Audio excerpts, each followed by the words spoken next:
Welcome back to 10 Tenths Podcast. I am your host, Robert, and I have Adam on Skype, and this is still the norm, and I still don't like it. I still hate it just as much as I did last week, maybe even a little more, Robbie. Yeah, you can definitely tell people are getting stir crazy, myself included. I've done a really, really good job of keeping busy, but I've noticed that yard work only goes so far with me before I get real sick of it. Whoa, yeah, you're telling me. Because last weekend I did like 13 hours of tree trimming and burning and snake killing. So, I mean, that was a long day. I had a lot of blisters. I was actually kind of bummed that you had posted a picture of your big tree or your big pile of wood that you're saving for the winter. Because I have a tree that I was kind of planning on cutting out of here. Yep. And I was hoping that you would take it. Oh, God, no. Please, no. So that I wouldn't have to pay for it to go away. And then I was like, son of a bitch. He's got all that wood. He's not going to need any of mine. No, that picture of those trees is two, or that the wood pile is 2 lines deep, and then that's a third of what I have total. So I have multiple piles carried across the entire yard. So like there's split wood behind the shop, there's split wood by the fire pit, and there's 2 big stacks of wood on either end of the property that are just waiting to dry out so I can split them. So I have decided since becoming a homeowner, number one, the next home I buy will have way less tree cover. That's funny because I'm planting more trees. I just need to get rid of the dead ones. I'm building a perimeter fence around my area of trees so people can't see me. And number 2 is that trees are just really big weeds. You're not wrong. Dude, I hate them. I hate them so much. I hate them in my yard. I like them around the yard as a perimeter. Because there's a picture of a house in the middle of a field that it's on. I can't remember where I saw it, probably on Facebook. But it's a small house, but then it's got evergreen trees completely surrounding the perimeter, so it looks like in the middle of a forest. See, that's what I want. That's what I want. It's the deciduous ones that I dislike. I'm right there with you. Because they decide that all of the things that should stay on them need to be on my ground instead every year, at least once. And then there's a huge pile next to your garage. And right. Your house. And I can't burn because I live in town. And also I have so much tree coverage in my yard that I don't really have an open space to burn in. Oh. Yeah, that's frustrating. Yeah. I had a fire going for 2 straight days. I just hate it so much. Actually, I had 2 fires going so much. And then I don't know what they are, but there's one that's real little, or that starts out real little, and it grows so fast. I can't keep up with it. And there's nothing you can do to kill it. They just keep growing. Ugh. You know, you go through there and try and whack them with a weed whacker. Yep. First of all, it doesn't work very well because they're trees, not weeds. And secondly, even if it does, they just grow right back again. And there's more. There's more every year. Yeah. And I can't till it out because I don't want to kill the big stuff. No. You know, I want to keep some of it. Not all of it. A bunch of it's coming out. My hopes and dreams are that I can have like a very large dumpster dropped off in front of my house and that I can just fucking go to town. And I'm hoping that I can bring a bucket truck home from work and cut down one of the big trees in my backyard and make some space, clear out some area. Like, dude, my backyard is so covered in trees that, like, even at the height of grass growing season, when you gotta like mow at least once, if not twice a week. Yep. I'll mow my backyard like at most every other week. Oh, good grief! And during the July, August into September, where the grass, you know, we're just mostly getting hot days and we're not getting a ton of rain, and so the grass doesn't grow real fast. I might not mow the backyard at all. Oh, and it doesn't. I forgot how covered yours was. It's so bad. It sucks. I hate it. I mean, it seemed like a really great thing when I bought the house. I was like, this is going to be great. There's all kinds of shade. There's all these trees we're going to hang out underneath. It's going to be awesome. No, I hate it. It's the worst. I can't keep up. I hate it so much. I just want them all to go away. Plow it all under and pour concrete over all of it. I have seen a lot. I've seen it's like going to Jess's parents' place down at the lake. People put like turf in or just put rocks in for their entire yard. It's real popular in like Arizona. That's because they can't grow grass. Places. They get it. The desert. That's where we need to be, is the desert. Oh, dude. I get it. I get it. I did do something impressive, though, while cutting down my trees. Oh? I cut down a full-size tree and landed it on a snake. Oh, Jesus Christ. I then took the snake and put it in the fire. I killed 4 snakes in 3 days. It was awesome. Jesus. That's 4 more snakes than I've ever seen at my house. We have so many snakes. And then That's the worst, what you've said in the past. I've never seen one. Not only that, it's multiple species. So it's just like, oh, garter snakes like everybody has. No, I got brown snakes, ringneck snakes. Timber rattlers are about 8 miles just down the road. That's scary. It's messed up, man. Snakes. There's too many snakes. I can't believe it. So apparently my neighbor, of course my neighbor's a green thumb, right? So she's got like a garden and all this shit. Of course she freaking does. And then there's your house. I would just prefer it to be rock, frankly. But apparently when it rains, she has tree frogs that come out of nowhere. Oh, weird. And hang out in her, like against her house, in her flower beds that are right up against the house. They'll come out of somewhere in there and be on the house. Okay. And so yesterday she calls my girlfriend. She's like, hey, bring Logan out here. I found a tree frog. And, oh, yeah, that'll be cool. He might like that, right? So they went and I guess they caught it and they put him in a Tupperware container without a lid on it with some like dirt and grass in it. And Logan was going to keep it, right? Yeah, of course. But Katie wouldn't let him bring it inside. And apparently, I used to have salamanders. I remember the salamanders. I apparently don't have the terrarium anymore. I don't know what I did with it. It's probably a storage unit somewhere. It's not, though. I checked. Oh.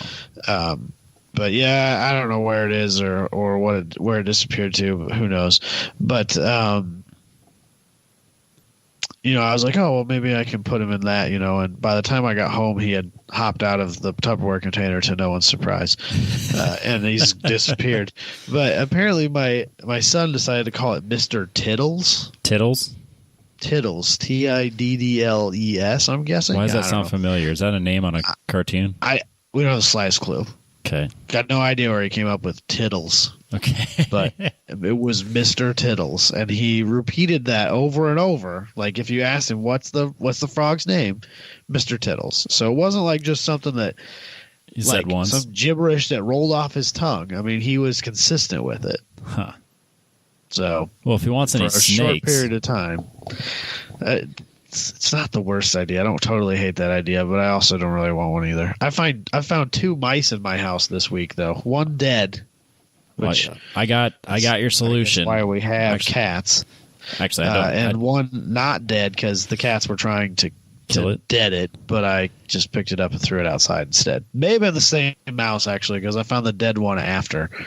So he may have come back in and the cats finished the job. I don't know, but that's my biggest problem with the snakes is that they're not killing the mice. Because I'm cutting down trees and there's a hole in the tree. And I'm seeing a mouse go in and out of the tree. And then not 10 feet from that is where I killed the snake with the other tree. So that snake should have killed that mouse.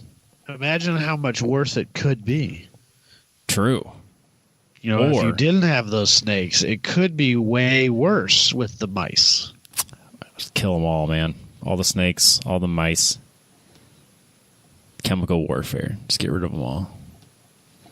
If you get the right chemicals, it'll kill off the trees and the grass, too. No, I like my trees. I like my trees and my grass. I like my big yard. I fucking hate it so much, Robbie. I'm paying somebody to mow my lawn now. It's the best. Oh, my God. Dude, so let me defend my statement here, okay? I think that your man card just got revoked. Let me defend my statement here, okay? Hey, everyone, come to my country club. I got these gardeners over here. Servant's entrance is over there. I think you'll be Team Adam when you hear this, okay?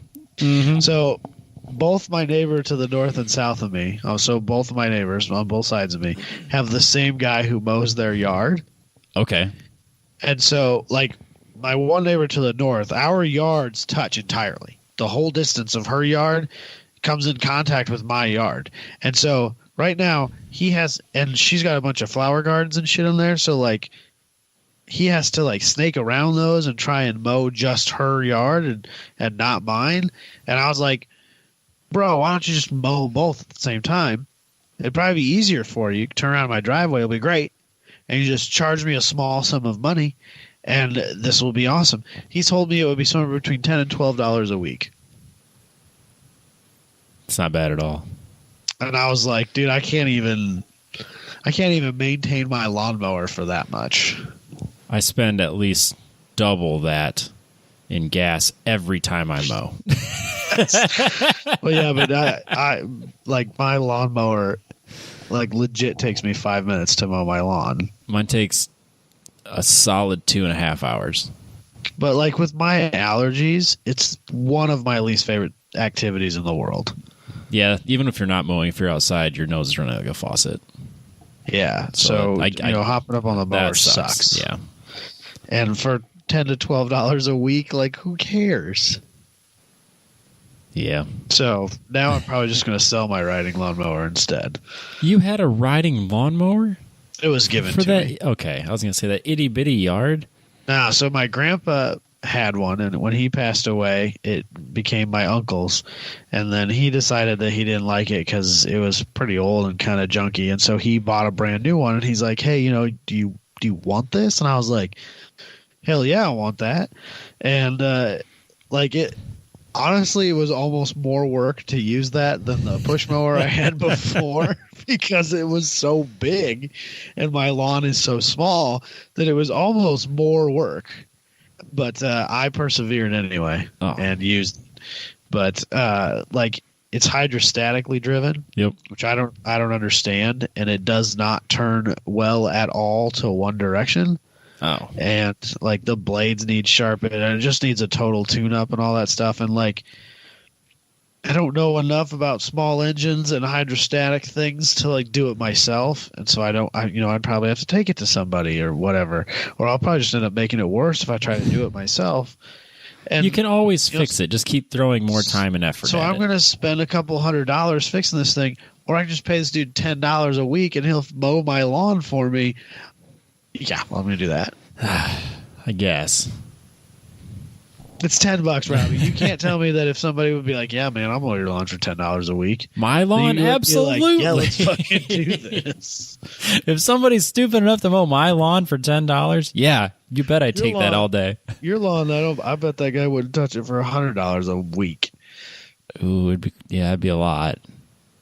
Oh, yeah, for sure. My lawn's like 10 by 20, though. The other day, since we're clearly just talking about yard shit, I was getting my porch. Fuck it. Yeah. Got nothing else going on. I can't do any racing shit, so all I'm doing is yard work. Yep. So we're talking about lawnmowers. Those are like kind of it's got engines. At least. Hey, there is a lawnmower motorsport. That's true. That is true. But yeah, since clearly it's the summer of me just getting all of my yard projects done and my house projects, all that shit. So I was getting my porch ready to get restained. And so Jess was mowing, and she just kept mowing. Well, like, it took so long to mow the lawn that she mowed probably about half hour with a flashlight. Oh, Jesus.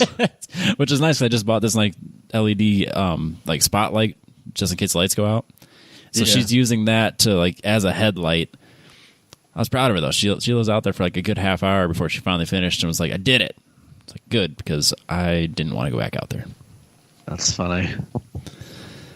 So this that was kind of like when we were when I was growing up in high school, we had a huge lawn like you do. Yep. And it was like a 4 to 6 hour ordeal to mow our lawn, and I never liked it then either. I don't mind it. My retired grandpa had nothing better to do, and he would just show up at our house and mow our lawn for us. But he lives too far away now. It's not really a thing. No, I've clearly grown into old man status because I don't care enough to like really have perfect lawn, but I don't mind mowing it. Right. I don't mind all that, like the yard maintenance and shit. I hate it now. No, it's my least favorite part of home ownership. It's fine. Well, Jess thinks we need a dock now. Like it's this whole like the inconvenience of COVID in general. But now I have these like, we got nothing else to spend our money on. We should do a dock. No, we should save it for next year's Wonderland. Oh, that's already happening. Don't worry. All right. Well, this 15-minute rant about owning a house and yard work presented by Kanga Motorsports. So if you didn't like it, that's James's fault. He's unknowingly taking credit for this opening to the opener. So, coming from Kanga Motorsports Studio, talking about lawn shit. You want to open this up now, Adam? Yeah, let's do that. So anybody who's in the group already knows this, but I was finally able to, for better or worse, I guess, drive out to Josh and get my Cavalier. So I have it. It's in my possession now. Jesus Christ, there's a dog pawing at my door now. It's not my kids, it's my dogs. Give me a second. Let me tell my girlfriend to let the dog out here, because I don't need that. No, this is our couple hours of solitude. There we go. Away from everybody. She's been notified. Anyway, so friend of the show, longtime friend of mine, Josh Vettis bought this Cavalier like a year ago or so. Strangely rust free for a 200,000 mile Cavalier in Iowa. It is in great shape for that. Yeah, it's in really good shape. These cars are really prone to rusting out along the doors and rockers. This one does have a little bit of rust peeking through, but it's like, I mean, when I say they rust out, I mean like they have gaping holes. Yeah. Usually by now. And this one doesn't have that, although I'm sure by the end of next winter it'll explode, because that's basically, my S10 didn't have any holes in it. The Blazer didn't have any holes in it. This Cavalier doesn't. They all made it one winter with me, and they had exploding rust holes. So we'll just put a body kit on it and cover that up. It'll be fun. There you go. But the other one, the more important one for me, that about when it comes to the rust issues that those cars have, is that the front subframe that holds the engine in place, and I think is attached to the suspension in some way, shape, or form, the bolt holes that go up into the frame, or the bolts that go up into the frame, the holes in the frame rust out, and the subframe could almost literally just like fall out from underneath the car. And this car, that's not happened yet at all. Josh was up underneath there, and he said he just couldn't believe how not rusted out the subframe was, and he hit it with some like Rust-Oleum spray paint, and hopefully she's good to go for another couple of years. Hopefully, probably not, but it's weirdly rust free, which like this is such an Iowa conversation, because there's Californians over here like, what the hell is rust? Yes. What are you guys talking about? Like, I don't understand. Bolts just don't come out with reasonable amounts of force. No, you break them off, then have to like retap them. Yeah, all the time. Everything breaks all the time. I think I can count on one hand the number of times I've had an easy out that actually worked. No, I always end up breaking it even worse, and then having to like go to the next size up and retap and drill everything. It's those easy outs, if they break in the bolt, pretty much screwed, because they're harder than the bolt, so you can't drill them really. You can't really drill them out very well. Nope. So that's a real son of a bitch. I haven't done that in a while. That's been I've dealt with that more than once in the past, but so I finally got my dad was convinced that when I finally bought a Cavalier and got it back into my life, that I was going to be like, what was I thinking? This is the dumbest thing I've ever done in my life. This car was actually total hot garbage. And thankfully, I haven't really had a bunch of nice cars, at least not recently, that kind of ruined my opinion of the Cavalier. I still think I'm not like looking at this car through rose-colored colored glasses and thinking, oh, this is such a nice car. Like I realize it is, even if it was brand new, they are kind of hot garbage. It's a cheap car. I mean, and that's for what I need it for. That's perfectly fine. You're not expecting a fucking Bentley. It's a Cavalier. Yeah. So it's got a lot of wind noise, and it squeaks and groans and cracks and whatever cruising down the road, and it's an optionless base model Cavalier, so like it doesn't even have cruise control, which is I'm not thrilled. Not thrilled on that, I'm sure. I didn't know that until after money had exchanged hands and I had driven away. Oh, did he know? I don't think. Well, of course he did. He'd been driving it. And I don't think that would have stopped me from buying it. You would have been prepared though, like emotionally and like mentally. You would have been like, okay, I'm driving this home, no cruise. That's fine. Well, so my work truck doesn't have cruise in it either. Oh man, you never use cruise. No, not anymore. It's like not a thing for me at all. So I mean, it's it's not like the end of the world for me. No, but it does kind of suck.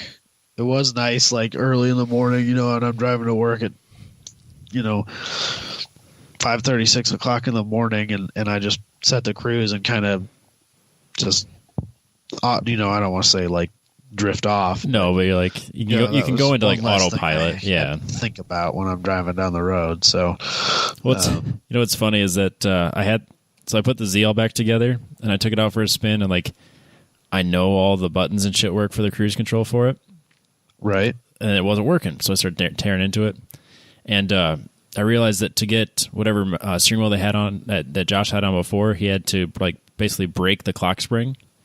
So like the turn signals wouldn't undo themselves when you turn the wheel, and the cruise control didn't work. So I was like, oh shit, do I really want to spend the money? Well, they have like the Chinese version of the clock spring for like $18 shipped to your door. Like, oh, okay, yeah, I'm getting cruise control and my turn signals are gonna work. So the Cage Z has cruise control. It's awesome. I think I'm probably going to look into this. I've never heard anything good about aftermarket cruise controls, but I think I might look into it and see if it's a thing that I can do with this car. I would bet it's a thing because like the optioned up version came with it. So I mean, you got to be able to fabricate even if it's like the factory version. Years ago, when me and a couple of friends were renting a shop area. Those are good at times. My old place of work, one of us had I think it was Don, had a Miata that he had bought. That was just like a really base, run of the mill Miata with nothing special. I think it even had an open diff in it. It was just a Miata, and it didn't have cruise control in it. And someone had put an aftermarket cruise control setup in it, and there was a sensor that you're supposed to put in the drive shaft tunnel, and then there was a magnet that you were supposed to put around or on the drive shaft. Oh. And that's how it would figure out how fast you were going. And the people who put it on there with like a hose clamp? No, like baling wire. No way. No way. A hose clamp would have been miles better. That would have, a hose clamp probably would have worked. It would have been sketchy and would have failed eventually, but it would have worked. Yeah. No, they used like baling wire. And oh my God. Just twisted it tight on the other opposite the magnet on the drive shaft. And weirdly enough, it didn't work. Oh, you don't say. Yeah, who would have guessed, right? I am shocked. So, I don't really want to do that, but like I've heard that, if you have a vehicle that could have came with cruise, and it, like some of those have like a sensor on the trans that was what ran the cruise originally, and that sensor port is still there, and you can still plug into it if you had the system that works. So I just need to look into it, do some research. Maybe I can put cruise on it. I don't know. I would be shocked if you couldn't just take a Cavalier cruise setup from a different Cavalier and make it work. I'm sure it's not. I'm sure it's not quite that simple, but there's got to be a way to do it. When I was accusing Josh of selling me a pile of garbage because it didn't have cruise, accusing him of trying to hide that from me. Can you lemon law him for that? I don't know that you can lemon law a $600 car to begin with. I think that you can. But when I was making fun of him for it, he's like, dude, it's an optionless car. And I was like, bro, this thing's got more options than my old one had. And he's like, there's no way. And I was like, dude, it's got 2 options that my old car didn't have. I said, it's got a tack because my black Cavalier that I had in high school, despite the fact that it was a manual, didn't have a tack in the dash. What? Yeah, that's how cheap these cars are. And mine didn't have rear defrost. And I was like, this car's got a tack in the gauge cluster, and it's got rear defrost. That's 2 things that my car didn't have. And he's like, well, I don't know about the rear defrost, but the gauge cluster that's in there is out of an automatic out of another one because he bought a, I guess it was a manual, and he bought a second one that was a parts car that needed a new clutch for like a couple $100. And that one must have been spec'd up enough to have the cluster with the tack. And he just swapped the clusters, plugged everything in, and the tack works. That's awesome. It's got to be more expensive to have multiple harnesses than it is just have the same harness. So hopefully that's the case with the Cruise as well. Right. I'd say all the wiring probably is there. Even if I just have to like put it on a toggle switch, rig the shit out of it somehow. It's fine. That's fine. I'll do it. I'm not afraid. I would be shocked if you couldn't go on eBay and just get the parts for like $13. Well, I kind of wanted to tear the steering column apart to put a different, because it was on the stock. Well, you could put it in the kick panel, like to the right of your knee, or like a little higher than that. Obviously, you don't want to kick it, but like kind of where the keys and stuff. I bet you could put it there because that's where everyone puts the Z's when they take them off the steering wheel. They'll put it up there, and then you just run the same wires. I'd be shocked if you couldn't do almost the exact same thing. Yeah, maybe. So I don't know. It'll be cake. We'll knock it out in an afternoon. If we ever can see each other again, of course, I'm saying. Right, yeah, if and when. So, but speaking of parts car, when Josh parts a car, he parts a car. And makes money on it. No. He keeps everything that he thinks he made. Like, so this was, I assume this was another 150,000+ mile car or whatever. Yeah. And like he took the full front and rear suspension out from underneath this thing, and he's trying to give me all these parts. Like we get there, and there's this huge pile of parts in front of his garage. So that's got a twist, like a solid beam twist beam axle underneath it, right? Yep. In the back, just a stick axle in the back with a set of shocks and springs or whatever on both sides, and the hubs bolt right to that or whatever, and that whole assembly is just sitting right there in the driveway. And I was like, dude, I don't want any of this shit. Like I'm not, if the suspension goes out on this thing, I'm not going to put 150,000 mile suspension back underneath it. Nah, you'll just go to the parts store and get $30 worth of suspension and replace everything.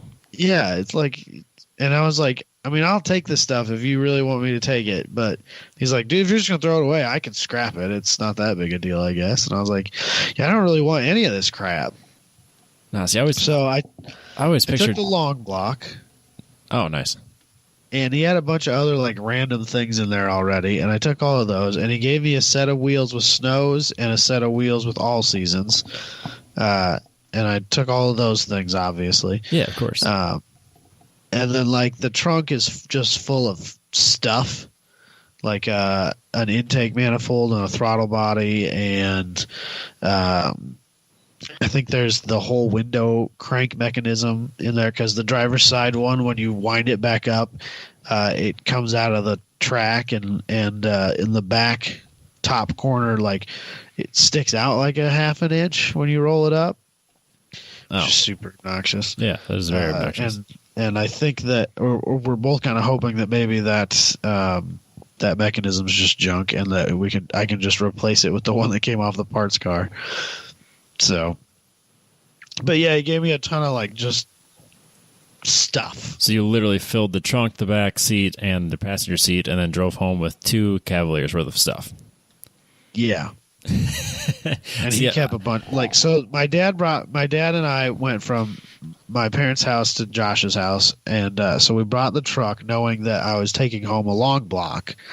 But my parents are mid-move right now, so the back of my dad's truck was full of other stuff. We just like made sure that there was enough room to put the engine in there. Yep. And so I was like, dude, I don't have room for all this. Like, I don't have room for the rear suspension, and I don't have room for the front suspension, and I don't have room for like all this other stuff. And he's like, all right, well, whatever, I'll just junk it then. I'm like, okay, that's fine by me. I don't want it.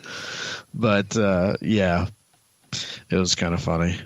No, see, I figured like when you said he buys a car and then parts it, I figured he would buy the car that he wants to fix, buys the parts car for like pennies on the dollar, uses the parts he needs, and then turns around and sells that car and then makes like double the profit. That seems like something Josh would do to me. Oh. No, he keeps all of it. Okay, that makes sense. So he's got like 4 neons in his garage, doesn't he? Essentially, yeah.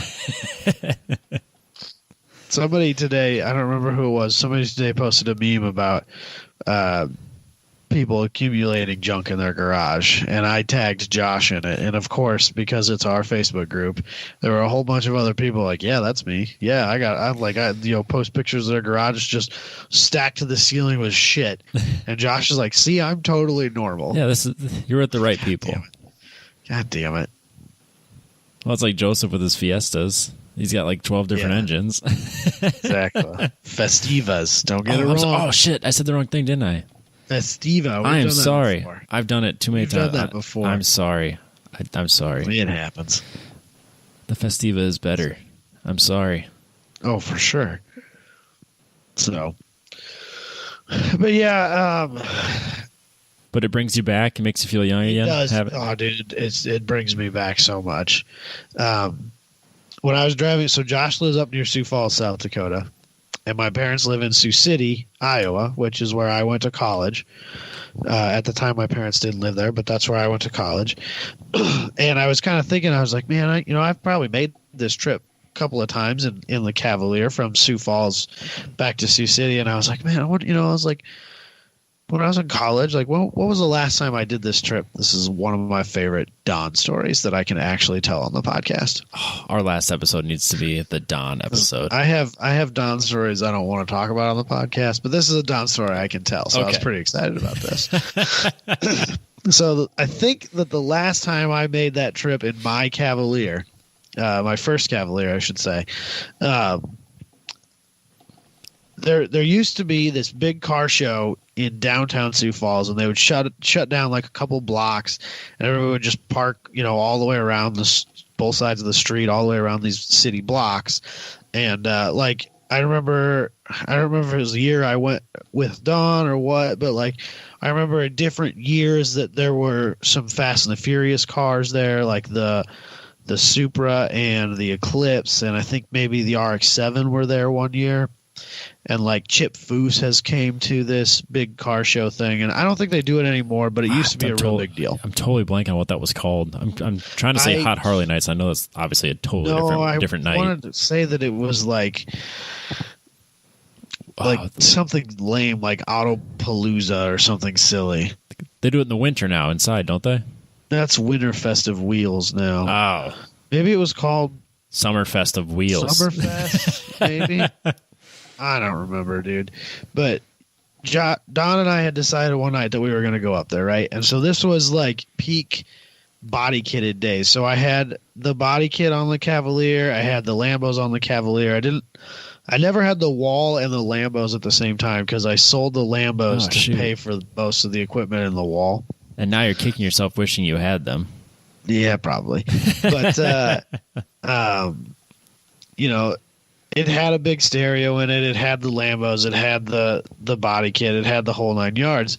And so we whipped that thing down to Sioux Falls, and we were hanging out there and doing whatever it is we did that night. And we're driving home, and it's pretty late at this point already. And as luck would have it, I blew a tire on the interstate. And because this is some ridiculous ride with a stereo in it, it doesn't have a spare tire in it. That's long since left because there was no point in having it underneath because, it sits up underneath the trunk and you got to open the trunk and get to it from Under the underneath stereo. the trunk mat. You don't drop it out from underneath the car like you do on a truck. Yep. And there's a 0.0% chance that I was getting that box out of the way enough to get a tire, so it just was never in there. And so I blew the tire. Well, okay, shit, and for whatever reason, I felt like I couldn't call my dad. I don't remember why. It was probably because I wasn't supposed to be there, or I was, I'm sure at some point he had told me I shouldn't be doing all this stereo stuff, or You didn't want to be told I told you so. Right. I don't know what it was. I don't remember specifically. I even told him the story this weekend, and he's like, why didn't you call me? But for whatever reason, I'm sure there was a reason I couldn't call him. I didn't call him. And so we were going through our list of people we knew in Sioux City, because at the time, Don also had a Cavalier. And that didn't really have a stereo in it, so he had a spare tire that was still accessible. And so we were going through all this list of people. We were trying to figure out, like, who can bring us Don's spare tire, right? Yep. And we had pretty much exhausted all resources. And so Don called one last person. And I, for the life of me, can't remember what this kid's name was. But he was like the flakiest, least The chance of him showing, person that Don knew. And that's saying something at the time, because Don knew some pretty flaky, unreliable people at the time. And so, of course, as luck would have it, this is the only dude who answers the phone. He's like, yeah, man, I'll get you your spare tire. I'll bring it down. He's like, I got to steal my mom's van, but she won't care, whatever, because, of course, he doesn't have his own fucking car. And so we instructed him to go to our dorm apartment thing. And because we were living at the college dorms, but our dorms were more like apartments. They had 2-bedroom, 4-person, full kitchens. They weren't really like dorms as people think of them. Right. They were more like apartments. But, we told him, yeah, go there. We're pretty sure the Cavalier's unlocked. Just get the spare tire out of there. And then you just, because this was way before like GPS was a thing, and we were still on flip phones, so we were like, we're at mile marker, blah blah blah. You'll just have to go past us, turn around, and come back, right? Because that's what you had to do back then. Yep. Yeah. Okay. All right, man. Yeah. I'll be out there as quick as I can. And we wait a few minutes or however long it was, and Don gets a phone call. He's like, hey man, your Cavalier's locked. Like, oh shit. And Don's like, oh, I don't have the keys on me. They must be in the apartment. We never fucking locked our apartment, So he's like, they're probably sitting on the desk or maybe they're on the table or whatever. But go in there and find them. All right, so sounds good. Walks over there. As luck would have it, because of course we locked the Cavalier, so we must have locked the apartment too, which we never fucking did. Our apartment was locked. And so what's this kid do? He takes the screened window off of our window and manages to jimmy open the glass window and breaks into our apartment to steal Don's keys. Of course he knows how to break into a house and a car. So, well, he didn't have to break into the car because he got Don's keys. Oh, good. So he broke into our apartment, got Don's keys, got into Don's trunk, got the spare tire. Of course, he's in the middle of a parking lot of a dormitory, and nobody ever stopped him from breaking into the apartment. Nobody ever stopped him from stealing the spare tire out of the car. Nobody ever said a word to this kid. If you just act like you're supposed to be there, no one questions it. I guess. But so he brought us the spare tire and the jack. I remember because, we asked him to bring the jack out of there too. The tire iron, all that stuff. Right. And so he finally gets to us, and we go to put the jack underneath the car. Well, it doesn't clear the side skirts. Oh, shit. Because body kit things, right? Yep. And I know that it was way easier to pull the front bumper off than to pull the side skirts off. So what we did was we took the front bumper off. We got the jack up underneath there. We jacked the car up. We swapped the tire out. But we were like, man, I don't really want to put the bumper back on, because I'm just going to have to take it back off again. And Tony's like, I think his name was Tony. He's like, just throw it in the back of the van, and I'll drop it off at your place, before I go back home. No big deal. And we're like, all right, cool, And so he did that for us, and we drove the car home, I didn't really trust the spare tire, so we only did like 60 on the interstate the whole way home. Got home at like 1 o'clock in the morning or whatever it was. And we get there, and I just expected the front bumper to be like leaning against our door or sitting right in front of our door or whatever. And like, it's not there. And I'm like, oh, great. Now we're going to have to chase my front bumper down. And this kid, like, I don't know, sold it for a bag of weed or something. Who knows, right? It's gone. And, we go in the apartment, and there it is sitting on the couch. The door was locked still. And so apparently this kid broke back into our apartment to return my front bumper. Well, you didn't want anybody else to break into your apartment and steal it. You can't leave it outside. We got home. There it was inside the apartment, even though the door was locked. That's nice. That's a very thoughtful Tony. That's a good guy. Yeah, sure. So, but I was like, that's the sort of stuff that this car's been bringing back to my mind again. Is all the stupid things I've done in Cavaliers. And there's plenty more where that came from. It's been fun, Yeah. It's certainly I'm certainly much happier driving it than I was the Blazer. Oh yeah, I'm not surprised by that at all. Not only from like a gas mileage perspective, but also it is a manual, and that's nice, and it's not the Blazer, which for whatever reason I just absolutely despise. So I did decide to take the kind of back roads home today, and I took some of the roads that we took on our cruise that we did way back when. Those are fun roads. Some of the curvy, fun-ish roads, right? And I found out that you can cook the brakes on that thing really, really quickly. It's not that hot out, and I'm sure you weren't even doing anything that aggressive. No, I wasn't driving that hard because I'm not that guy on the street most of the time. And I know that, it's really nice out, and so there's always seems to be people walking around on the roads, and I didn't want to come flying around a corner and have, some mom and kid walking down the street and run them over, Yeah, that'd be a bad day for everybody. And yeah, so, I wasn't being too crazy, but I still managed to, they stank. Well, I'm guessing they're not the most expensive of brakes. No, probably not. And the rear end does not, no matter what you do, does not rotate. And I'm not saying oversteer, but it's just dead weight back there you're dragging around. Yeah, that thing needs a rear sway bar in the worst way. Yeah, you're like the dog on Family Guy with his two back broken legs, just dragging along. Yeah, it's so bad. So, if I were to ever actually do anything with this thing, which I don't really think I probably will, because it's a 200,000 mile Cavalier, and I just need something to get me to work and not cost me a ton of money. So I'm probably not going to, do anything too stupid to this. But if I were to ever decide, all right, let's see if we can make this thing a little more fun, the first thing that I would do would be brakes and a sway bar. Yeah, that's easy enough to do. Plus, if those brakes are getting cooked that fast, you're gonna burn through them here pretty quick, anyways, and you're gonna have to replace them. And I'm sure even the good stuff's got to be pretty cheap. Yeah, probably. So, even the best brake pads for a stock caliper is not that expensive. Not usually, no. And they got to be the size of a very small cell phone from 1994. Yeah, probably. They can't. They got to be about the size of an Apex Pro. The size of my Nokia brick. Yeah, no, that's half your Nokia brick. Yeah, maybe.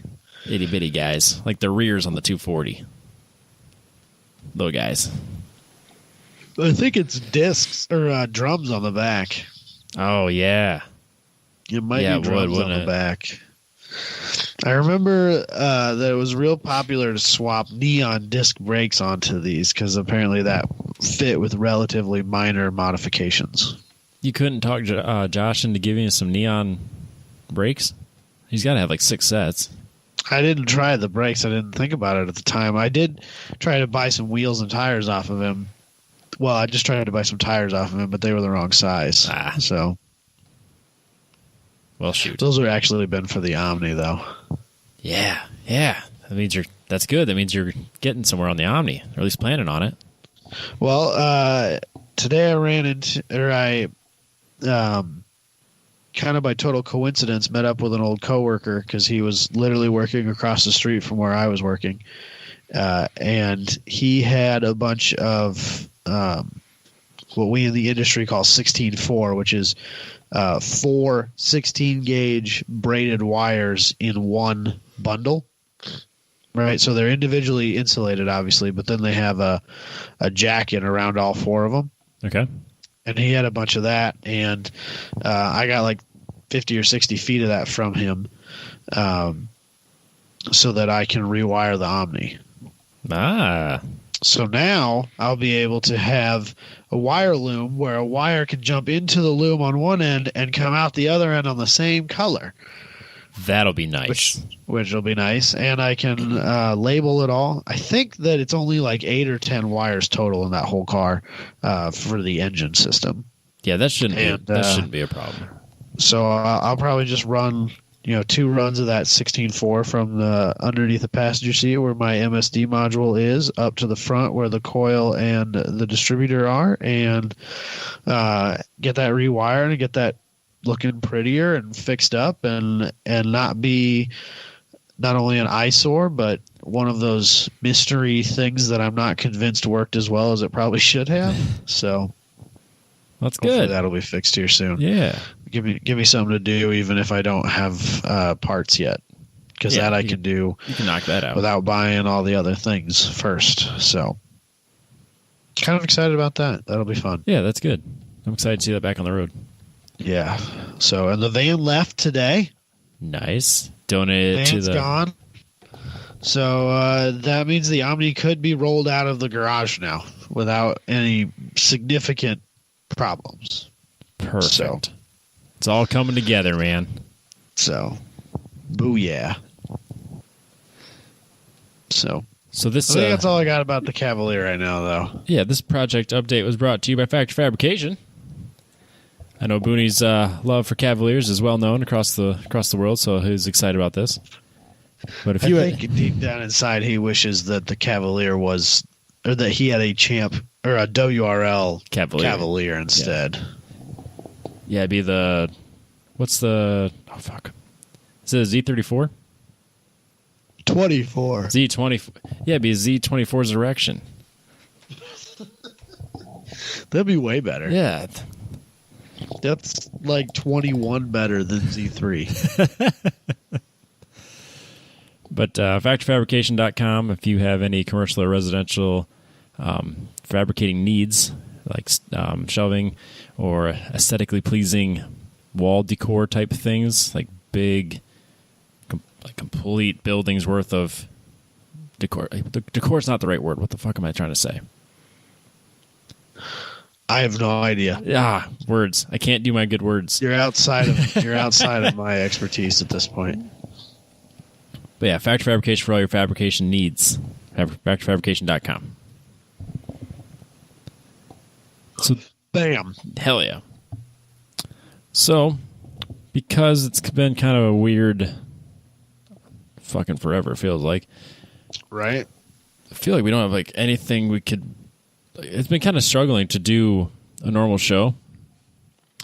Yeah, this is the time of year where we don't have to think about topics because we're going to places and we're doing things and we're meeting people and we're watching racing and we're participating in racing and we're doing car stuff and we're not doing any of those things. And so this is even harder. And, this is the time of year where people want to come on the show and tell us about what they're doing this year and stuff like that. But because we're already recording remotely and trying to add a third person into that would be a nightmare. We're not really doing any of that right now either. No. Plus, they're not doing anything. No. So, topics are kind of a struggle right now. No. Yeah, and we don't want to keep revisiting the same stuff we've done a million times. We want to... Right. I want to shake it up. But yeah, if this has to be the new norm for a while, we might have to redo how I do all of my YouTube, and we could try something different with recording. But because I really don't want to do all our interviews by myself, or have you go off and do it by yourself. That's not fun. We're a team, right? Yeah, it works much better that way. I'd say so. But But we ran out of time last week because we had a really long show. But there were a few things that you found unpopular, that other people found unpopular, that you wanted to revisit, or at least not let go. There were a few on the list, which I dug deep and found the post. There were a few on the post that we didn't get to, that I wanted to get to, because some of the ones that we skipped were the ones I wanted to talk about the most, and they've kind of been nagging at me in the back of my mind all week. And so we're doubling back on this a little bit. That's fine. And we're gonna cover. I'm going to be honest, because that was a week ago. I don't remember exactly if we did some of these or not. So I apologize if, despite the fact that we've now done this 2 weeks in a row, we still missed yours. Yeah, I threw away my sheet at the end of the week last week, and I didn't pull it up. So it's up to Adam to bring up the ones that he wants to talk about. And if we miss them, I guess you're going to have to be louder next time. So I have what I think is the first one we skipped. Okay. Whether we did it on purpose or not, I don't remember. But the first one that I think we skipped, from a man who gave us many a opinion. I think that's probably why we skipped it, because I didn't want it to be all one person's opinions. Oh, that could have been. Joseph King. Yep.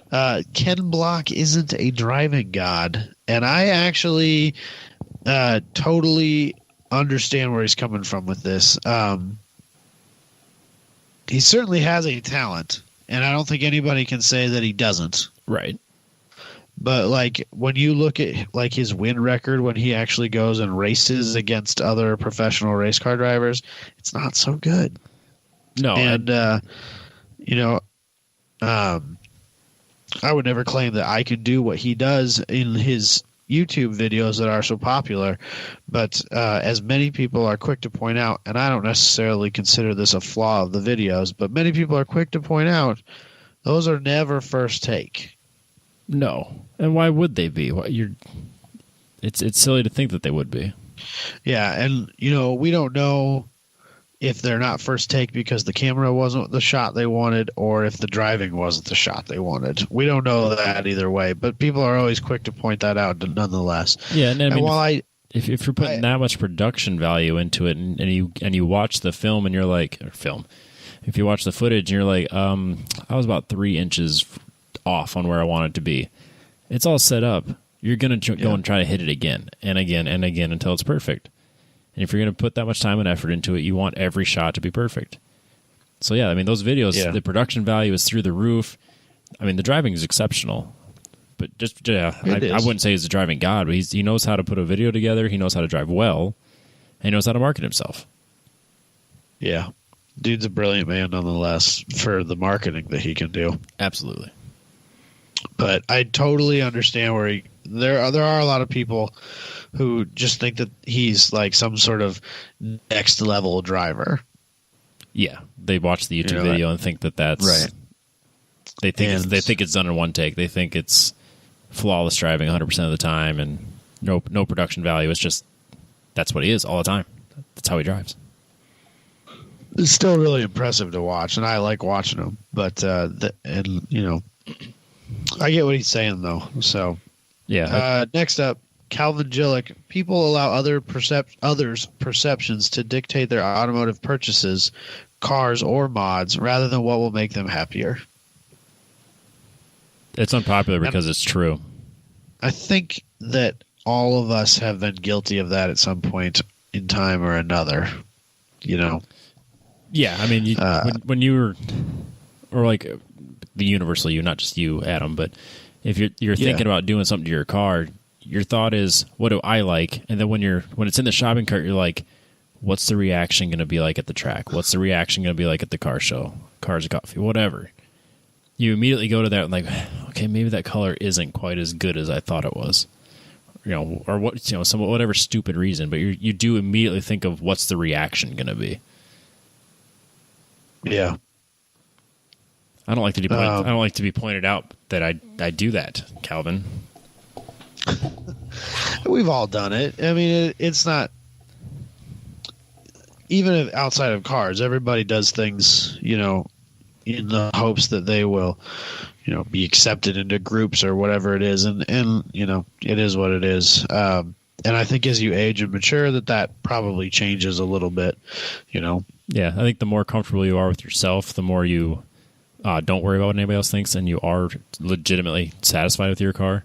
I mean, like with the Z being done, I sent it to Josh LaPietri before I was done with it at all, and he saw it first, and he goes, "Yeah, that's way flashier than anything you've ever done." I'm like, "Yeah, actually, it it definitely is," because I've always been kind of real subtle with my color picks, and even satin chrome blue is much more subtle than the bright colors I pick for the Z.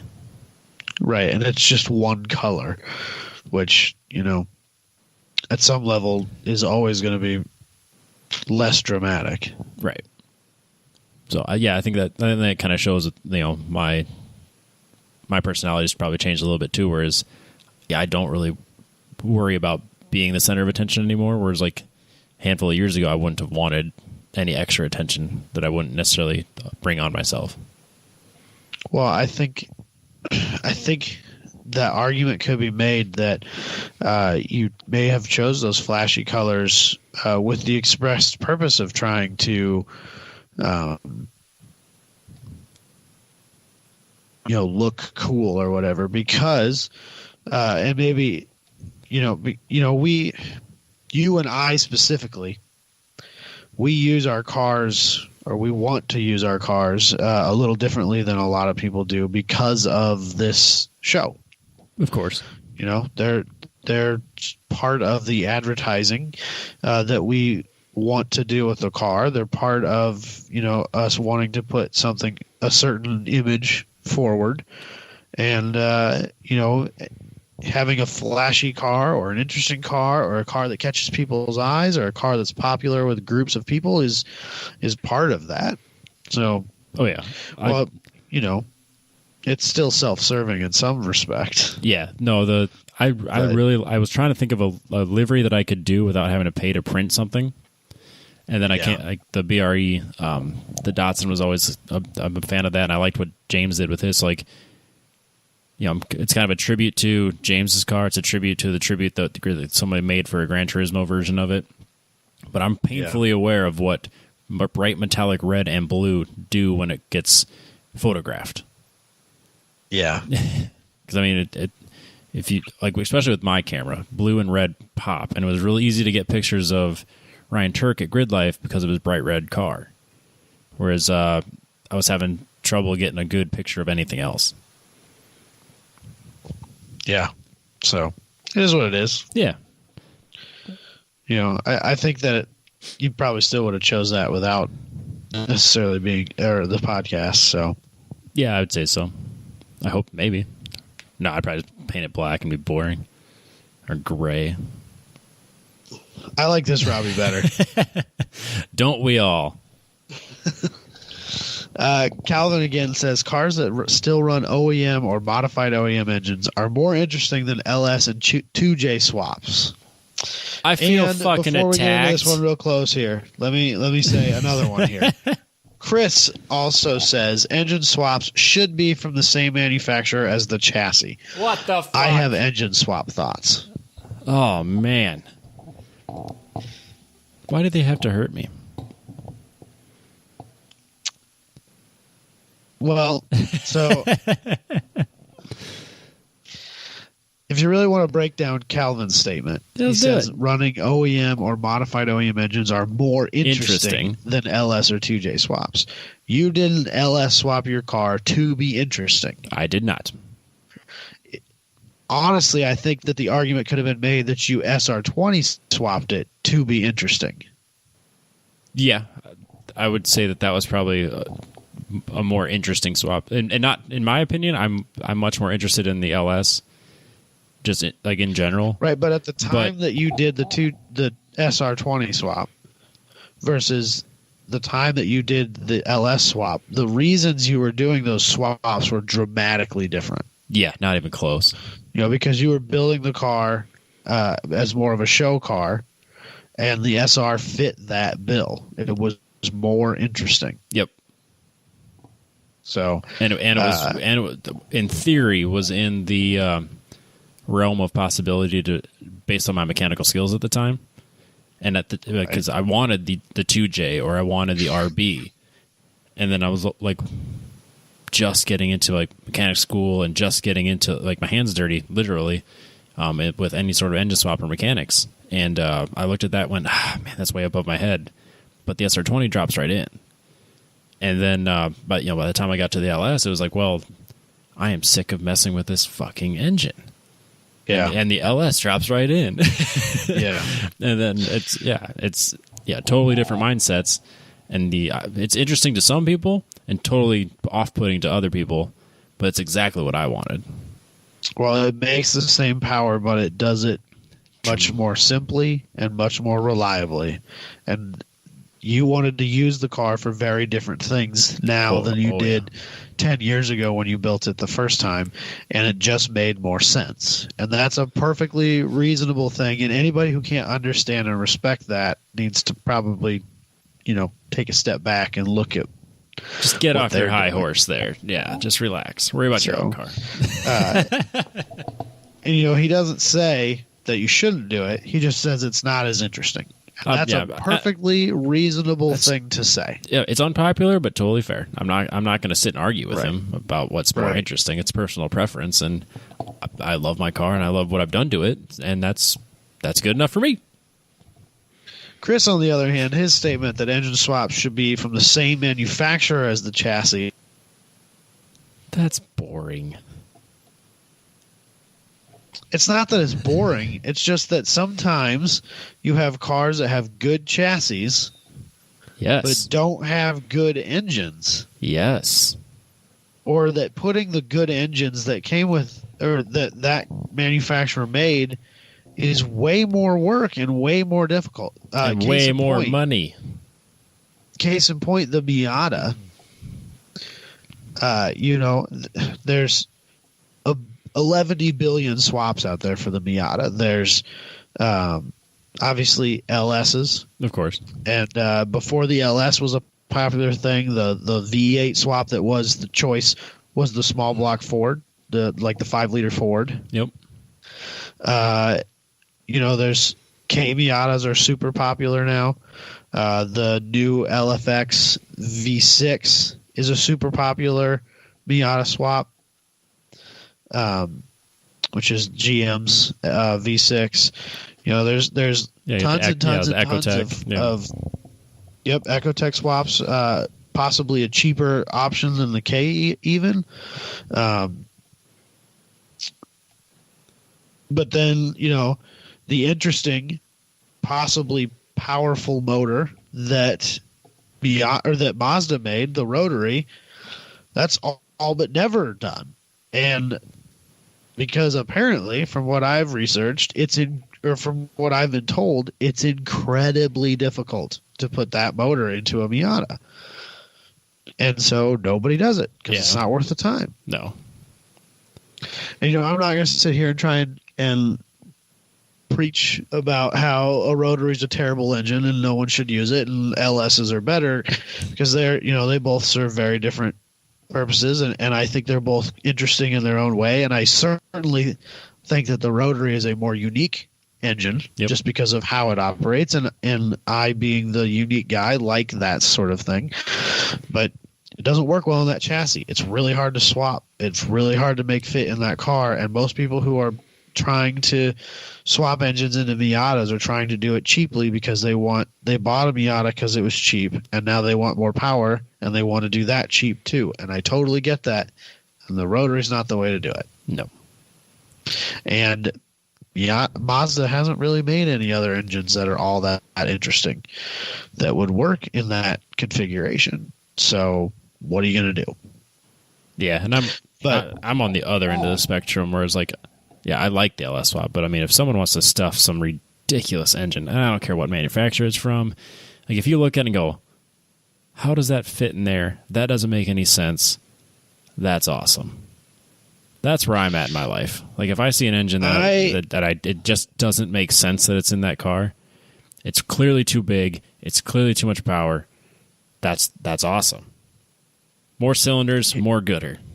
Here's where my unpopular opinion about engine swaps comes into play. This is something that I've been kind of thinking in the back of my head for a while now, but I haven't really voiced until now.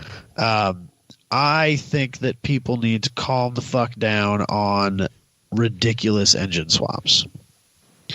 I think that there are a lot of people out there who are swapping this into that for the sake of doing it, and that the end result is not any better than what they started with, or in some cases worse, and that they've only done it because they want YouTube or Instagram cred, and I am tired of that.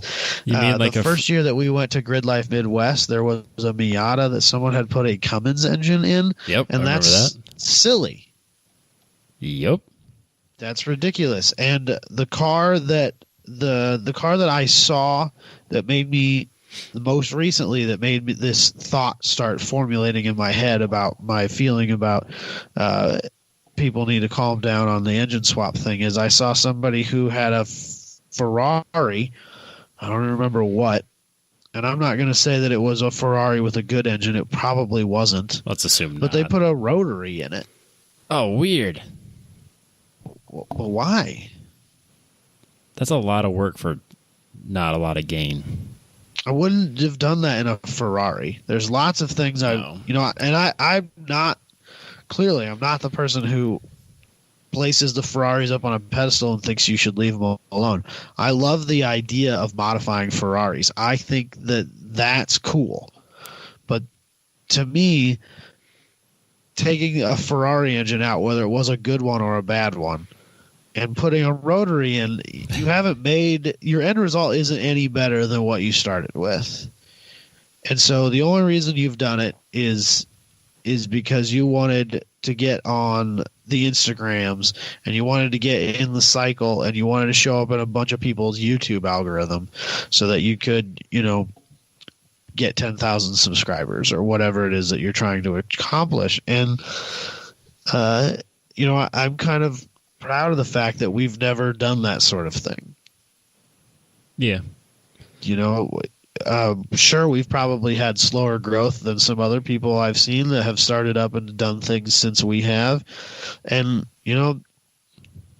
props to them, I guess. We're just doing our own thing. For being able to grow something quickly. That's awesome too, but that's not what we wanted out of this. And I'm okay with that. Yeah. But I'm all about engine swaps, and I am not a person who believes that things should stay within the OE. But if you're going to spend the time and the effort and the money, make sure that the end result is better. In some way. Yeah. And there's a Time Attack build. I think it's Time Attack. That someone has a 240 and then I don't know how or why, but they got a sweet deal on some sort of a Lamborghini engine. I want to say it's I know this. I know is that the one you're talking about? That car in its old iteration was at the first Midwest event that we went to. Right. Okay. Then yeah. I didn't want to say that it was associated with Grid Life because I couldn't remember specifically, but I thought it was. I don't know that it's been to a race since. I don't think so. At least not one that I've been at. But I remember they announced that they had gotten the engine. So I mean, yep. If they've got the engine and they got it and they're going to make it work, that's fun. I'm into that. It shouldn't fit and it shouldn't work. But if it does, that's great. I enjoy that. But if it is cool, but I'm not convinced that it's better. It might not be, and if it's as unreliable as Ryan Turek's Ferrari was at Midwest, then it probably isn't worth it. But I find it interesting. Plus, I'm sure it offends a lot of people, and that I find that interesting too. I also, to some extent, I will give a pass on my rule if you're a drift car. That's not a competitive car. But what if it is competitive? If you're building a car that's competitive, then it falls under the same rules as I have said already, which is if you're going to do an engine swap, then the end result better be better. Yeah, for sure. But if you're building a party car or a fun car or a silly car that you don't intend to compete with, then I feel less strongly about that. Because like, I get that Ryan Turek's Ferrari engined FRS was not the best idea in the world, and that the 2J swapped one he had before was probably a much better car from a reliability standpoint, from a running cost standpoint. And if all you want to do is go out and run door to door with your buddies, then that's definitely the better option. But he built that car with the specific and expressed purpose of being interesting and drawing a crowd and being cool. And frankly, for the Instagram. Yeah. And so that engine swap made sense in that particular scenario. But I don't think that there is a time attack or a road racing equivalent of that scenario in my mind. No, probably not. I'm all for because to me, if you're going to do time attack stuff, you should focus on the being on the pointy edge, and so putting a Ferrari engine in a FRS is not the best way to get there. No, probably not. But it makes sense in a party car for drifting. Sure. What else you got?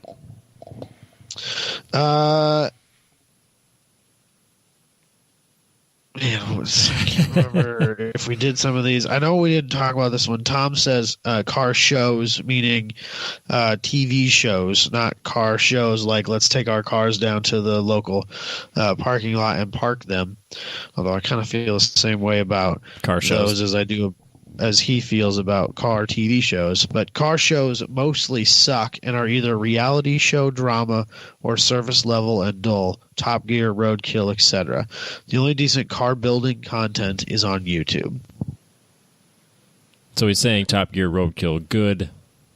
No. He's not. Oh, no. He's saying Top Gear, Roadkill, etc. are either reality show drama or surface level and dull.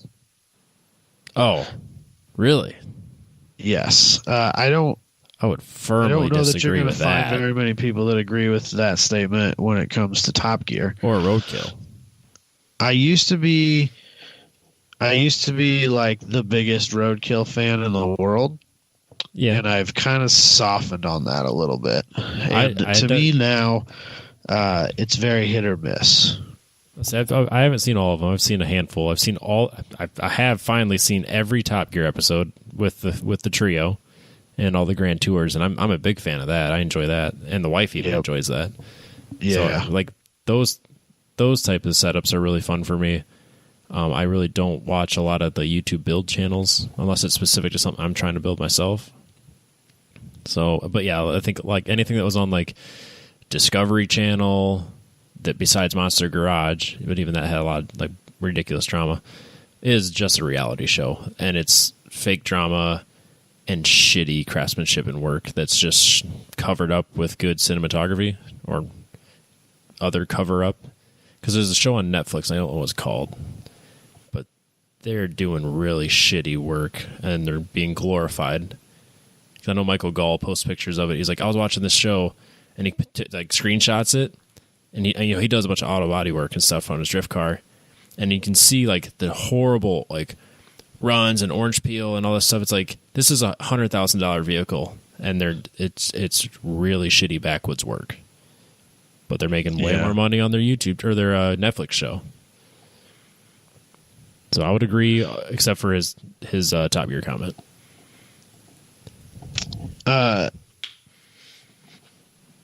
by and large, I don't really enjoy watching car building. Like the YouTube channels? Most of them I have a hard time getting into unless the car interests me specifically. I really don't get into the vlog style videos. Like I know, like that B is for Build guy. People love him. Yeah, And, good for him. More power to him. that's great. I can't get into it. No, I'll watch a few things here and there, but yeah, if it's someone holding the phone, talking, or like having a GoPro in front of them, talking their way through a project, kind of like haphazardly, and there's really no production value to it, I lose interest almost immediately. Yeah. So yeah, unless someone's like showing just a quick thing on like, here's this common problem, here's the easy way to solve it, and it's specific to what I'm trying to fix. That's really the only time I'm interested in it. Yeah. Yeah. I think my biggest exception to that rule is Mighty Car Mods. And that's just because I like the personalities of those two guys so much. And I really enjoy watching them as much as I like watching what they're doing. Right. And so I think that, they could be... That could be a cooking show, and I would still like watching it. I would like watching it less because I don't care about cooking that much. Certainly not as much as I care about cars, but I would still be able to watch it, regardless. And Yeah. I think that's kind of the way I feel about Top Gear, too. Where I really like those guys as those guys, and I think I could watch just about any show they did together. Right. Although I've watched some of the shows that they have done separately, and they're pretty bad. Yeah, they're tripods. So they need to be together. Yeah, You take one leg out and it just to falls me. down. Like, even we talked about last week how Hammond is our favorite, and he's done a lot of side projects, and I've never been that into him. I don't think I've ever seen any of those other stuff. I've just seen Top Gear and Grand Tour. Most of the time, he just does like voiceover work. He's not hugely involved in it, like Captain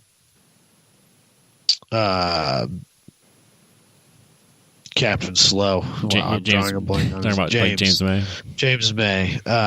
His videos or his shows that he's done, he's like way involved in. He is the main guy, whereas a lot of what Hammond did was more of like voiceover work. That makes sense. Although, I mean, he has done a few here and there, but a lot of what he did was kind of just voiceover. So I think that's pretty much all of them that we didn't cover. Putting carburetors on your LS is like watching a VCR in your high-def TV. That's a hilarious statement. And accurate. Who does it? We've talked about this in the past, like many, many, many, many, many moons ago, and I just can't come up with a good reason why you would why you would go through the effort of putting an LS into anything, and then putting a carburetor on it. No, it makes no sense at all. It really doesn't, because like Unless you got it all for free. If you're gonna run a carburetor on it, don't spend the money on the LS, because you probably can get an older small block or an LT cheaper. Yeah. And those intake manifolds that the carburetor sits on is way cheaper. And I am not the type of person who's saying don't use carburetors. I own a vehicle with carburetors, and I think they have their place, and I think that they're cool in their own special way, but I wouldn't put it on an LS. No, it just doesn't make any sense. It doesn't. So, yeah, it's weird for sure. So, I think the rest of them we pretty well covered. I'd say so. Those were the ones. The engine swap thing was the thing I really wanted to talk about. That was the one that was the one that had been kind of like nagging me in the back of my head since we did the show last week. So yep, and that was the one that as soon as we hung up and I stopped hitting record, I was like, I knew I missed one. The one that I shouldn't have. Yeah. Oh well. So it's fine. It gave us something to do this week. Yeah. Well, we can do the news now, presented by Apex Pro. Let's. I'll be using my Apex Pro actually before this episode comes out because I got a private track day and I'm pretty excited about it. So, dude, I'm very excited for you about that. We're allowed to have two because of insurance. We can have 2 cars on a track at a time, which is fine because there's only like I think 5 of us. So hopefully we can talk about that next week. What doing a private test day is like. My simple understanding of the rules quickly is that you could have up to 5 cars and up to 7 people total, and only 2 cars on track at a time. Their new thing today, I think, said you can have up to 10 cars for the day. But yeah, we only have as of May 1st, probably. Yeah, I assume that's probably when it goes into effect. But yeah. So I'm pretty excited about it. ApexTrackCoach.com. We've talked about it before. Andrew's doing all sorts of stuff, taking advantage of this off season to keep promoting what he's doing. He's been doing a lot of interviews with like Ross Bentley.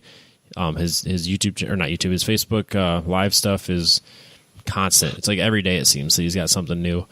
It's so hard to keep up with. He's almost like doing too much, you know? Yep. So I mean, getting an Apex Pro, you're supporting that type of passion and someone that's that involved in the sport. This isn't somebody that's just trying to make money and take his money and run from the sport. This is someone that's trying to grow the sport. That's highly involved, and this is a passion project for him. So like supporting those to support the motorsport industry and the motorsport like just the sport in general is what we're all about. So we're friends with Andrew, and we're friends with anyone else that's involved with Apex Pro. So like we're big fans of what they're doing. So like, yeah, ApexTrackCoach.com, 40% or free window mount if you use the code 10tenths. You should go there before the next track day. 40%. That's crazy, Robbie. I don't know where that came from. That'd be a sweet deal. That'd be a great deal. Please don't ask Andrew about that. I don't know where that came from. Up first, F1 outlines their 2020 season plan. 15 to 18 possible races starting in July. So first bit of good news we've had in a while here. And I think they're doing a decent job of not jumping the gun too much and planning in a way that would work. So what they would do is start in July in Europe, and then they would move from basically from July to August they'd be in Europe. Then September, October they'd be in Eurasia and Asia. And then October, November in the Americas and some of Asia. And then December, when it would be cold in a lot of places, they'll be in the Middle East. Yeah, and it looks like they're kind of hoping to maybe open it up to fans by December. I would be shocked if that comes a reality, but that would be great if we got to that point. Some of the later events is kind of what they're hoping for. But it looks like July 5th we'll be starting in Austria. Well, that's nice. That's nice that we'll have something to do on the 4th of July. Yeah, it's going to be a real bum year, isn't it? I didn't think about that. But yeah, it's going to be a real bum year for this. Like, so gross. But I am more excited about Formula One coming back than I am about any other form of professional racing, because for whatever reason, I was really, really amped up on our fantasy GP this year. And like, that's one of the things that's been the most disappointing for me. Out of all of it. Fantasy GP. Well, not out of all of it, but just like... just one of the things that you knew was you're looking forward to. It's one of the things that I was really looking forward to, and, you know, now it's not going to be a thing. Yeah. And I was going to try and pull up our fantasy GP and see how many people are on there. And it looks like that's not a thing I can do. Oh, it was a pretty large number if I remember correctly. We had gained quite a bit of people since switching to. Are you in charge of it now? I am an admin, so Austin is still an admin as well. I think Jeff is as well, which were the old Radial podcast guys. But Austin added me in as an admin, so okay, that's it. Okay, I remember now. But you know, Austin's still a part of it, which is perfectly fine by me. I wouldn't expect him not to be. I want him to be. So, but yeah, I was really looking forward to it because I don't know why, but I thought it was going to be a lot of fun. And for some reason, this year more than last year, I was looking forward to it quite a bit. And it was yanked from my hands, Robbie. Yes, it was. Well, as was so many other things. Well, it's funny because I had been watching the Drive to Survive season 2, and Jess sat down and was like really getting into it. So we finished season 2. She went back and watched all of season 1 and season 2 again by herself, and she was excited for the Formula One season. Son of a bitch. So I was like, this is the year, man. We're both getting into racing. She's going to love it. She's going to be all about any racing I want to do. And then this fucking virus is like, ha, no Formula One for you. And now that she's gone and found other things to keep her attention, she's totally forgotten about Formula One, who the teams are, who the drivers are. She don't care no more. So hopefully by July, we can bring it all back together. We can care about racing again. Yeah. So speaking of that Drive to Survive or whatever it was called. Yep. Is that what it was? Drive to Survive? Is that right? Yeah. So you've watched both seasons then? Yeah, I've seen the first season twice, second season twice. Yeah, well, sure, good, whatever. So, is that one as good? Is it better? Is it worse than the first season? The first season, I felt like they did a really good job of kind of going at a pace that brought the outsider in and got you familiar with all of Formula One, not just the specific people on the show. And then the second season, I don't think it was, but it sure felt like it went faster. Like it was like the episodes just flew by, and there wasn't as much to them, if that makes sense. And then I was super disappointed that, and it kind of not really anything they can control because they go in and they follow a team for an entire weekend. Well, then they follow so like this season was a lot of Red Bull. Well, they followed Red Bull and Gasly's issues there, but then towards the end of the season, they're following Toro Rosso.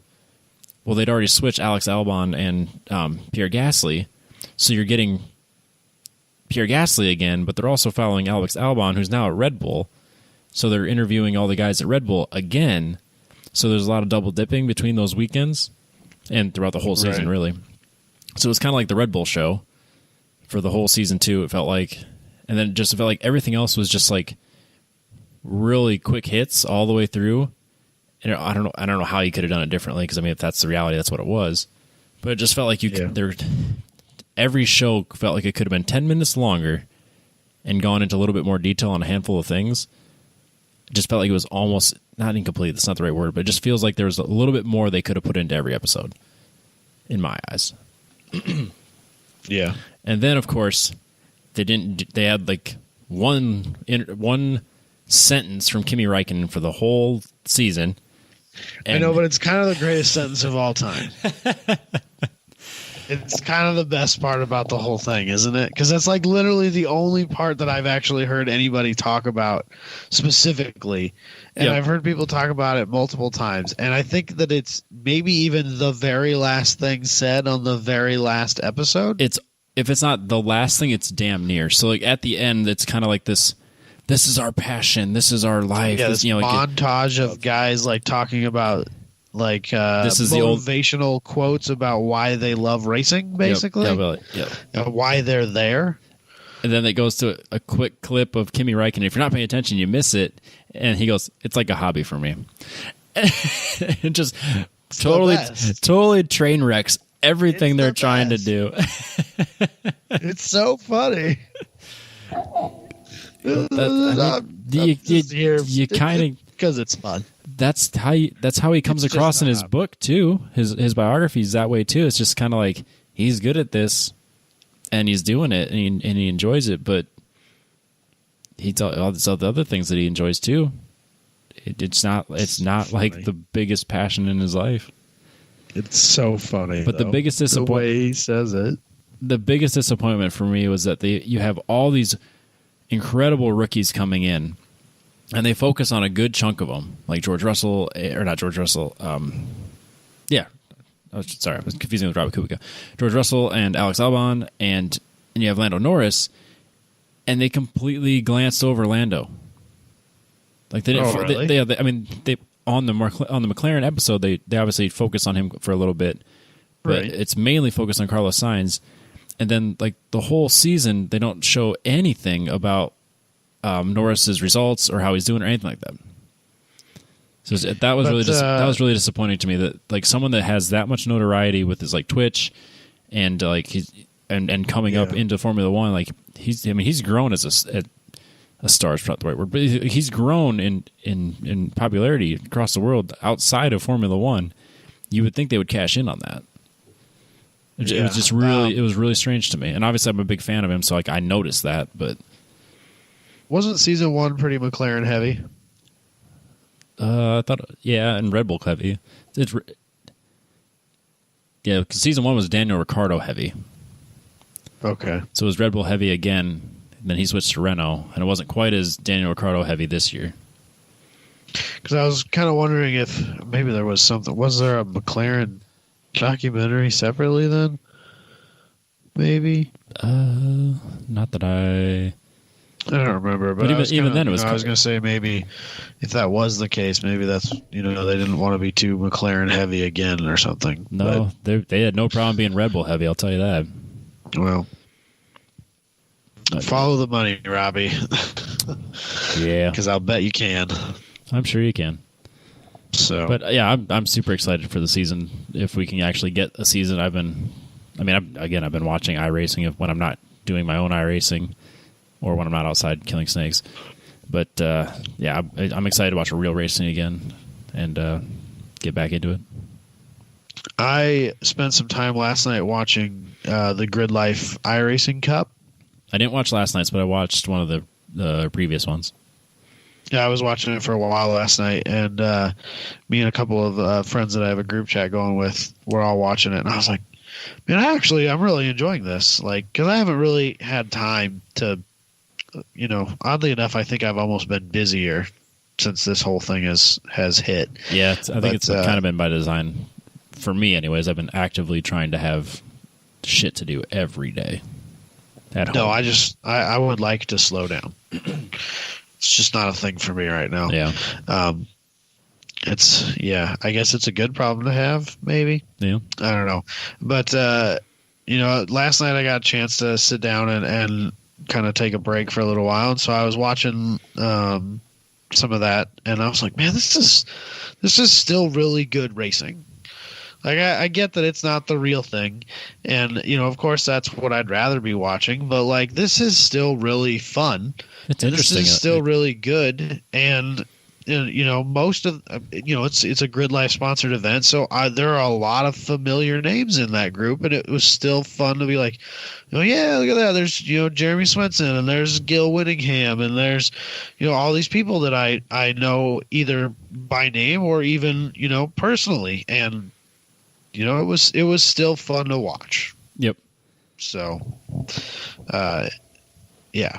that's why I shared it on the Facebook group, is because I was like, this is actually really good, and I hope that people are watching this, because I was, I'm watching it, and I'm like, and I'm on the Facebook feed, and there's like 120 people in there. I was like, come on, more people should be watching this. This is great.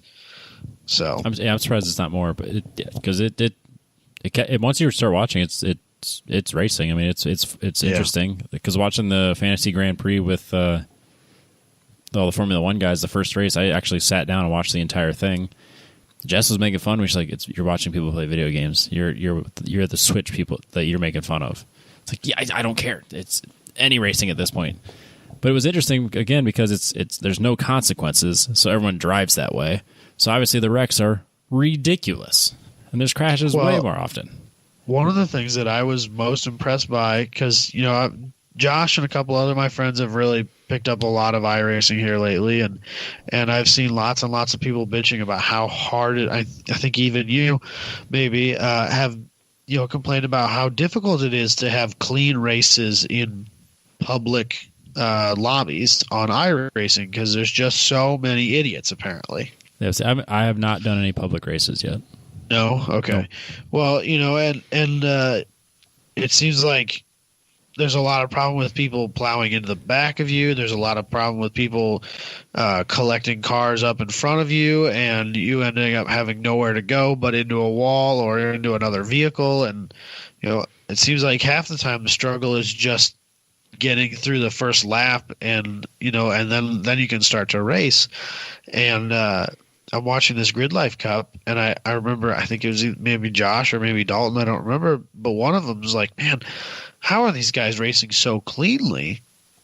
So, while I get that, the racing, from a professional standpoint, it's kind of fun to watch these guys because they can crash with no consequences.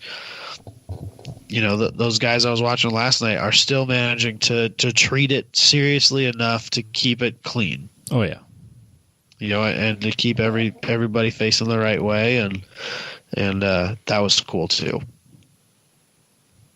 Yeah. So we can wrap this up. We got one more. Up next, I came across this thing.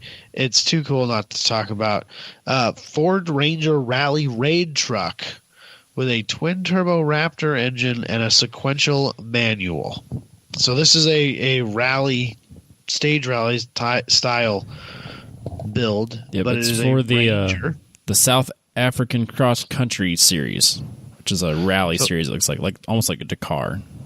Yeah, so I kind of see this as kind of like a mix between like stage rallying and maybe like some Baja trophy truck stuff. And this thing's kind of a smaller, not quite so long travel suspension extreme, but still plenty of suspension travel, I'm sure.